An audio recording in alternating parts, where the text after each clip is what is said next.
And tonight you've been given an opportunity to really talk about the things that you want to talk about. So I'm going to kind of set the scene, because in my eyes, what I've kind of planned is it's almost like a guideline. How do we become more sexually intelligent? How do we become more intelligent around our relationships?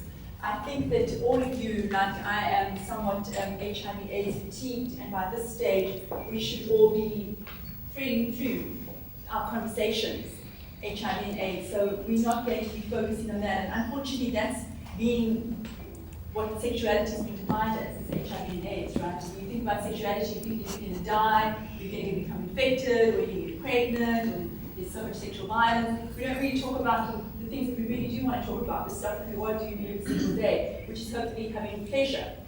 But that's where the conundrums come in. So if we consider what are the things that are difficult conundrums for you, and I put together a whole pile of them that I'm hoping we're going to go through. I'm going to put you into little groups and get you to discuss them, and then let's move back to the group. But just to set the scene for you, there's a real shift that's happened in our relationships today, which has been brought on by technology, of course. It's brought about a complete new sexual revolution in the way that we interact, in the way that we have sex, in the way that we expect to have relationships with people. So the very face and nature of relationships have changed incredibly. We have to go back to basics. Those of you who are studying science, who of you are in science? In any kind of science. So I like to work scientifically, and it means that we have to have definitions. So I'm wanting to know what hooks people up the most is really understanding, at any age, not only your age, do I love this person? Am I in lust with this person? Am I feeling attached to this person? We need to get some working definitions going, and I'm wanting to hear from you. Do you feel that there is a difference? Because we talk about three terms. Clinically, I look at three things when I'm working with people. Are you in a stage of love? And of course, there are very different stages of love that we're in. When we meet somebody, am I just feeling lustful? Is that connected to love in any way? And what about attachment? Do I feel just attachment to this person? Is it okay to feel attached? So I wanted to know from you around what your definitions of love is. And I've got a definition, a clinical definition of what that is. What would you say love is? Because love is, we're taking it apart from sexuality now, even though for most people it's connected with sexuality. It doesn't have to be, and it shouldn't be, and we'll look at that in terms of how relationships pan out today. But if we just consider this concept of love, because oftentimes we forget that love is part of what we're looking for. When we're driven by our genitals, we think it's only genitals, but actually it's not genitals, it's sometimes about our heart as well. So I want to know from you, I want to hear from you, what is your definition of love? How would you define love? What are the criteria that you need to meet to say, I am in love with this person? Is it about lust?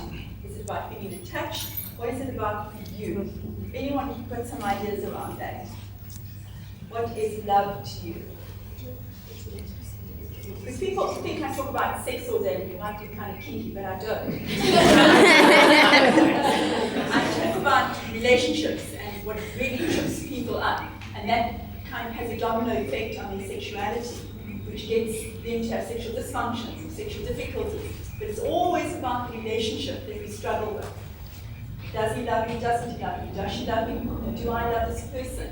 Am I just really attached to this person because I'm comfortable?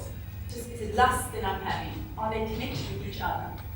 Does anyone have an idea of what lust of love, what love is for them? I'm curious to hear from you. Before I give you some research. And I'm really going to do this alone tonight. Seriously, you do that. You do that. Okay, I have a sort of rule that I live by, right? When I meet somebody, and normally do like the first 4 months, that's sort of like infatuation. And I feel like if I still feel the same way after probably like 4 months, I feel like that could be the first stage of love, you know? So what are the feelings that you're looking for in those first 4 months? When you say you feel like that, what are those feelings that you're looking for, that you do have? After the first 4 months. First 4 months, because we have to separate them out because they change. And they change sooner than 4 months, so you actually have got it's a wrong, you're using a wrong measurement. It's not 4 months, but I'll tell you how much it is. But go ahead, tell me what are the feelings that you are looking for, which will confirm to you that this person is somebody that you can continue to be with. What are the 4 things that if I say they're 4 things? What are the things you're looking for? If that person can sort of hype me up and not sort of make me feel like I'm worth, being in this relationship, and I'm feeling better every day. I'm worth it. Okay. You know what I mean? Like, Yes. he's not putting me down anyway. Right. He's hyping me up. He's my hype man. It's your hype man. That's anyone has said that before. So you're looking for somebody who's going to energize you. Yes. So you feel alive.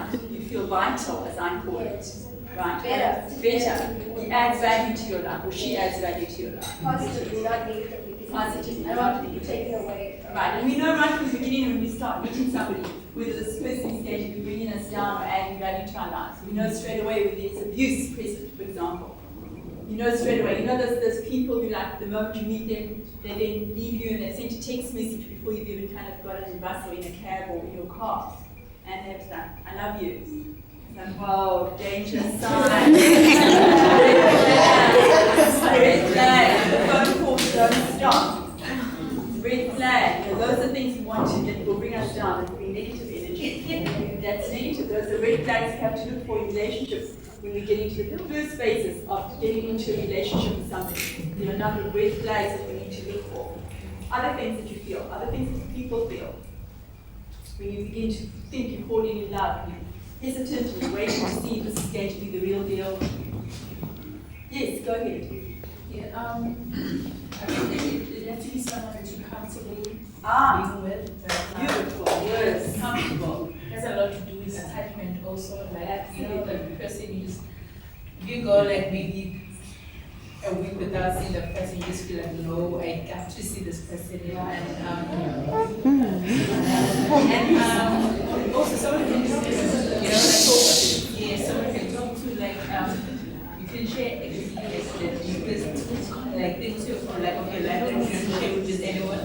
If you are able to open up to that person in that way, then it's Okay. So we want respect when somebody's talking, please, because that's how we act. We want respectful sexuality in relationships. So you're saying, very importantly, very vital, comfortableness. That sense that I can be myself. That you agree with that? That sense that's very important. When I'm sitting with a couple and I'm saying to them, so what attracted you to each other? And they will say, well, I felt really comfortable and felt really relaxed when I met this person or when I started hanging out with this person. Then I know there's beginning to be a good foundation that's been laid over here. And a sense of longing that you describe as well, that sense of attachment. I'm longing to be with this person. Those are signs as well, which could be good or bad, one has to decide over time. So what research, there was this fabulous piece of research that was done that they spoke to over 300,000 people in different cultures all over the world. And they said to them, give me your definition of love. What is love? And they came up, after all the research, they extrapolated 4 main features that seem to be present in every single culture around the world. And the 4 features are commitment, friendship, passion, and then trust, respect, and honesty. Think about that. Think about that. Friendship, feeling that, as you were saying, I can talk to them about how I feel and that this person will be there to support me. Passion, that's the lust, that's the sexuality, that's the desire, has to be there. Please do not fool yourselves that if that lust isn't there, it's going to come. It ain't going to come. It isn't going to happen 3 months down the line. You're thinking, well, maybe I'm going to get attracted to this person and there's so much else which is really cool about this person. Not going to happen. So that's friendship, that's passion, commitment. That person has to be responsive and receptive. If there is a commitment to say, I'm going to call you in 24 hours, and the 24 hours go by, and you're hanging on the phone and you're waiting, and there is nothing, you've got to know that's how it's going to be the entire relationship. You want to be waiting all the time and be uncomfortable. So commitment is a vital pillar. That's one of the 4 pillars that are absolutely essential. And then, of course, we need to have trust and honesty and respect. And you can't know that in the beginning. You leave signs, you watch for signs. You watch and you're very consciously and unconsciously waiting to see, can I trust this person? Is there respectfulness towards me and do I feel respect to this person? So from an evolutionary point of view, we wait for about 6 months. That's the lustful period of time. 6 months. And then after 6 months, you feel you can let your guard down, the peacock feathers go, and you're able to really see this person and show yourself. So it's like, well, here's your morning cup of coffee, and you say to the person, actually, I don't drink coffee. And he or she would say, well, what do you mean? You had coffee every morning for 6 months, and I've known you. And he or she would say, you would say, well, because you like coffee. Now I'm going to tell you what I like. We don't want to take a risk in the beginning, to be honest, right? We're scared we're going to lose the person. So we tend to what's called mirror each other along the way until we get to the point of 6 months where your body can't keep up with the hormones. When you fall in love, you have a neurobiological effect that happens. What they've done with MRI scans is that they've actually taken people, students, they always take students, right? And they put them into the scans and they said, we want students who are newly in love. And they took these students who are newly in love and fulfilled the criteria of their definition of what is newly in love. And they put them into the MRI scan and they looked at what was going on with their brains. And they found that the same parts of the brain lit up with these newly in love people that light up with somebody who's taking cocaine on a regular basis. Dopamine and serotonin agonists, they just shoot these all up. You feel completely alive and high, and you can't eat and you can't think, and you're not rational, and you completely don't want to sleep, and you just want to be talking to this person. The sense of attachment and longing is very strong, and it's like a drug. You have to have this person. Look at you smiling, you've been there.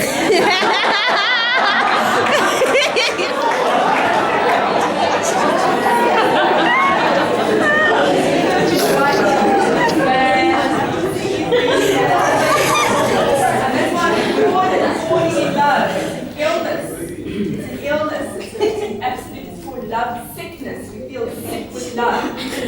So your chemicals in your brain can't function at that level. So they begin to come down to a normal level. And that's when you begin to be more honest. Now, after 18 months, that's always a deciding factor in a relationship. 18 months. And at that point, you really know whether you're going to be staying or you're not, whether the things that irritate you enough to leave or are good enough to live with, or you can find a way to manage them. Why do you think 18 months? Anybody here study and know anything about evolution? 18 months. Why do you think 18 months? Think about it. Anyone know anything about evolution? No? No evolutionists here? So we think about it from the evolutionary point of view. It takes a woman how long to fall pregnant? Then you ask the doctor to leave. How long is a woman pregnant for? Woman is pregnant for 9 months. Exactly, 9 months, and then there's a breastfeeding period where there is different hormones which are secreted at that time. So by 18 months, from the time of meeting to the time that this child would then be 6 months old, nature believes that the child can then manage alone with the mother. And at that point in time, all these love feelings begin to disappear. These hormones that are needed for love disappear. So it's very easy at that point in time to let go and to detach from the relationship, because you're meant to meet, fall pregnant, have a child, and get the child kind of 6 months into being independent, which of course it's not very dependent on the mother still. But so 18 months, if you're 18 months into a relationship, that's when you've got to make the call. Like, either I'm staying, or else, you know what, this is just no good, I've got to get out of here. So you want to really work consciously and strategically with being in love, especially at your age, because there's too many risks otherwise. Risks of heartache, and I don't really mean a disease. Heartache. I'm really, really struggling, which you have to do, but you want to be able to make good choices, because if you begin by making a good choice of partner, you will find that your sexuality and your sexual satisfaction is going to increase with time. Let's consider different kinds of relationships, and this is what's very fascinating for me, because I work as couples, and couples struggle to be in the kind of relationship that society has told them is normal. What is a normal relationship? What is a normal relationship? I want to learn from you. You young people, what have you been told? What are your aspirations, your ideals for a normal relationship today? Anyone? I'd like to hear. What is your ideal idea of a normal relationship that you would like to enter into, or you are in? What are the criteria that you are searching for? Go ahead, please. A lot of people keep saying communication. You know, in a relationship, for it to be like a normal kind of relationship, there has to be communication. What does that mean? The two partners have to speak to each other. Can we just please listen as one person talks? The two partners have to speak to each other about what makes them happy or not happy, and that is seen as a normal part of the relationship. But the sad part is not everyone is able to communicate, actually expressing their emotions. There's always kind of confusion, and not maybe just confusion, but when the message is received by another person, in a lot of cases, the defense part of you just quickly just comes up. So, like a lot of people say, in a normal relationship, people should be able to communicate, but that's not the point. That's not possible. It's not so easy. Yeah, so we always say let's communicate. In your relationship, we should communicate. What's also important about communication is that it's got to be absolute full disclosure. So I saw somebody recently who had taken on this model of ideal relationship, which means when you meet somebody, you disclose everything to this person. Please don't do that. Especially when you consider when you are first courting or when you're dating, you usually have a lot of very high risk stuff going on, namely alcohol and drugs, which lower your inhibitions, right? And that's going to get you to fall into this model of believing that you need to disclose a lot more. So she told me her whole sexual history. And even though it wasn't for me that interesting, for him it was more than what he had. He'd been a virgin when he met her. And so she'd had a marriage and she'd had a child and then she'd had a few other men before she met him. And he was a virgin. And he married her and he held this against her. That's why they're sitting in therapy with me. They're just desperately, she can't have sex with him. That's always a presentation in my therapy room. She can't have sex with him. And when you begin to unfold this all, it's because he has taken this disclosure and thrown it in her face at every opportunity. So this woman is not interested. She just cannot feel safe in this relationship. The foundation of their relationship with love is shattered. She doesn't feel respected. She doesn't feel she can be honest with him any longer, or she doesn't feel trusting of him. So please be real careful about this. You do not have to. You want to confess, go to a religion. Somebody.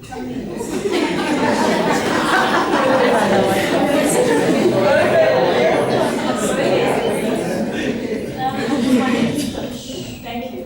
I just wanted to say, I think the idea of what the ideal relationship or what a normal relationship has changed so much. Because these days, an ideal relationship would be one way we don't put a title on it, we just go with it, and eventually we'll see if it leads to more. And I think it's become such a compromise, especially for girls, and we fool ourselves into thinking, I can actually do this. Like, I personally don't believe that friends with benefits works. I feel like guys are the only ones that benefit. Because we compromise so much. And that's just what's happening. So a relationship is not like back in the day it was as simple as we kiss. So we're together now. Now we kiss and we have sex, but we don't know what we have. And you're so scared, like she mentioned, it's not that easy to sit down and be like, let's communicate, let's talk about what this is. It's not that easy. And the minute you bring it up, it's like, oh, you're suffocating me, what's going on? And then that's what you want to commitment. I want to be a commitment. Okay. So the modern day relationships that I have, and I want to hear from the guys. I'm going to put you under pressure. Ones that we are aware of that happen are things called hookups, friends with benefits, casual sex, the committed traditional relationships, and then something called LAT, which is very common. LAT is living apart together. People who live in different cities, live in different countries, people who live in different towns, and still have a deep commitment, but they're apart from each other. So what you have raised is entirely fascinating. You believe that women are compromised in this setup and men are the winners. I want to hear from guys. Do you feel that this hookup situation is in your favor? Is it hookup or